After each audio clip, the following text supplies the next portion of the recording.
maliit ng ano na ilagay ko na guys yung solar system, yung solar lights, pero maliit talaga siya.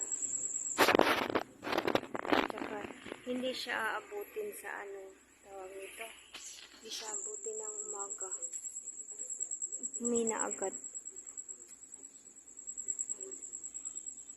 Tsaka ipapakita ko sa inyo yung ano, yung isa dito sa CR namin. Ayan, iba talaga siya, ang liit. Samantalang yun, ang laki. Malaki siya. Medyo may kalaparan yung ano niya, yung shell. Ito, maliit. Ayan. Medyo maliwanag naman, maliwanag.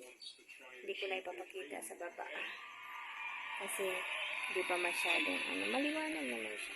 Ayan, maliwanag naman. Tapos yan.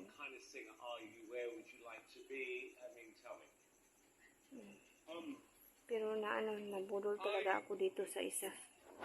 Diyan, ang liit ng shell niya. Tapos hindi abutin ng alas 6. Yun lang. Pang dito na lang muna guys. Bye! Thank you for watching.